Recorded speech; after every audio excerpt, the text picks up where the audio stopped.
The city of Jacksonville has experienced some major hardships in the past couple months, particularly in the urban core of downtown. During the last art walk, a shooting took place and 2 teenage boys were injured. Just a couple of weeks later, on Martin Luther King Day, another shooting occurred, this time in the Jacksonville Landing just hours after the annual MLK parade. Once again, both victims were young teenage boys. One suffered non-life-threatening injuries, while the other died shortly after.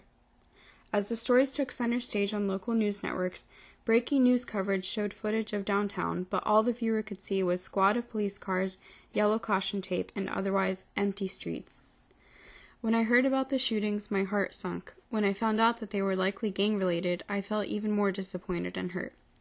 In reading and watching the news reports, I could sense that the people of Jacksonville would likely react in fear and panic as anyone would.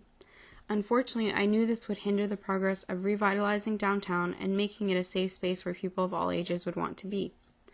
My assumptions proved to be right, and almost immediately comments poured in over news articles on social media outlets, with everyone from concerned parents to frequent downtown patrons commenting on the negative consequences that the recent events would have for the city.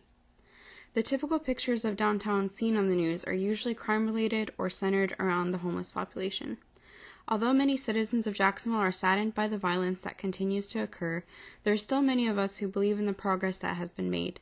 A lot of people still argue that downtown Jacksonville, particularly Hemming Park and the Jacksonville Landing, are not worth visiting, but there's still a good group of people devoted to the cause of breaking those stereotypes and creating a space that's safe, lively, and enjoyable for everybody. Imani Hope of the Jacksonville Public Education Fund is one of those people. As a former resident of urban cities like Philadelphia and Washington, D.C., Hope expressed a sense of unease when first moving to Jacksonville. However, in time, she learned more about what made the city unique and shared ideas for improvements that she still hopes to see.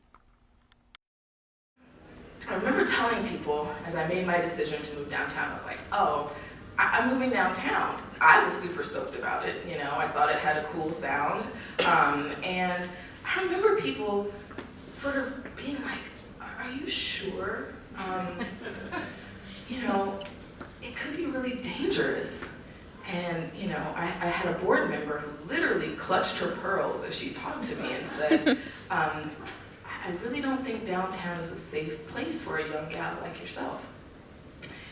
And in my mind, I'm thinking, I don't think there's anything that downtown Jacksonville has to show me that I haven't seen living in West Philadelphia or Northeast DC. I could be wrong, but that's just my gut feeling. And I also had a gut feeling that none of these people who were warning me about how awful downtown was and the certainty of my death should I move downtown had ever actually been downtown for any long stretch of time. So it kind of made me want to move downtown more. I was like, this place sounds like it has character, Could be dangerous, could be unsafe. It sounds like my kind of place. So my first year of living downtown was a really interesting year. Probably the question I got asked most by people was, where do you grocery shop? That seemed to be like what, it wasn't like, have you been mugged? Or, it was, where do you grocery shop? Which is a valid question. And so while I was no longer in 5 minutes driving distance of Target, I was walking distance from my office. I could run to my gym. I could walk to Hemming Park. I could walk to the river. I could walk to Everbank Field. It's a long walk, but I did it. My building that I moved into is 11 East on Forsyth Street. It's a really young feeling building. A lot of the tenants are young professionals. It's a modern looking building. And it's kind of cool. And so aside from some persisting issues with garbage truck pickup at 4 a.m. and construction that would take place in the middle of the night, which was the subject of my Facebook rants, by the way, I felt like I'd made the right decision in choosing to move downtown. It wasn't Philly and it wasn't DC, but I thought that what downtown Jacksonville was a blank canvas. It seemed like it was a place where there was a lot of potential, a lot of opportunity, and I was excited about that. Another advocate for downtown is local Associate Attorney Dave Chauncey. In a recent collaboration with One Jacks, Chauncey spoke about why he feels the urban core is such a vital part of who we are as a city. Whatever the core is, that's like the heart of it all. That's the focus of it all. What is Jacksonville's identity? What are we? Who are we? What do we want to be? And I think that a lot of the time, to understand who you want to be, you got to understand who you were. To understand what you want to aspire to, you got to understand the good and the bad of where you came from. Let me tell you, the first time I came to Jacksonville, I was a freshman in college at the University of Florida. Great school, go Gators. And I came to a little thing called Florida, Georgia. It's Florida, Georgia, not Georgia, Florida, in case there's any Georgia fans in here. And I thought Jacksonville was the coolest place on earth. I came here and I was at the landing and I was like, what? This place is awesome. 18 years old, had a few alcoholic beverages in me. But I thought this place was the greatest place on earth. There was so much going on. There were so many people out and about. The beautiful river that you were on. And I'm from the Tampa area originally. And I thought, man, like I need to come to Jacksonville more often. This place is dead. There's not much going on down here right now.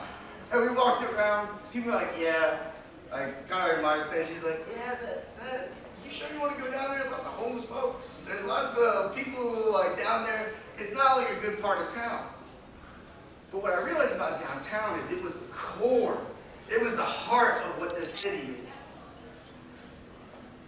Having an identity is something that's really important, but if you're in the South Side, you're taking people to St. John's Town Center, I can take you to 1,000 of those. I can take you to Tampa, where I grew up, take you to 3 of those. Right? I can take you, if you were in Gainesville, they're building another one of those. Town center is not where the heart is. Suburbs not where the heart is. To understand where you want to be, to understand what a city is, to show what the core of a city is, you gotta be in the urban core. You gotta be where the core is. It's like you talk to people and they're like, oh man, well this is what we could be. This is what we could see. But to understand a little bit of this, I saw this picture a while ago. And I thought, it's a kind of a wild thing to think that that was Forsyth Street. About 1960. 50 years ago, give or take. But not that long ago. And the good and bad parts of what this was, that's who we are. The great things that happened back then, that's who we are. The history that happened back then, that's who we are. The things that we're ashamed of, that's who we are. But that's what makes us unique. That's what makes us the city of Jacksonville. We're not Miami. We're not Tampa. We're not Savannah. We're not Atlanta. And you know what? I don't want to be any of those places. I want to be what Jacksonville is. With all that being said, it's easier to think about what we want out of downtown development than what we can put into it.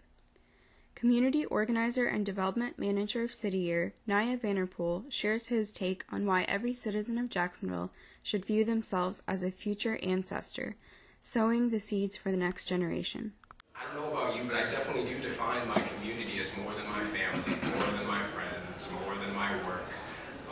I take, hopefully, the city to be to the voting booth. I hopefully take the city to the conversations that we're having tonight. I hopefully take into account the many diverse perspectives and interests of others, because being a good ancestor is more than just kind of fulfilling my needs for now.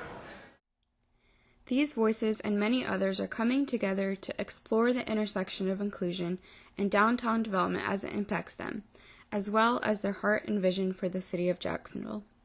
Their stories help us investigate how the pursuit to develop a vibrant, healthy, and livable downtown intersects with their life and community, and how each of us can contribute something to making it a place people love to call home.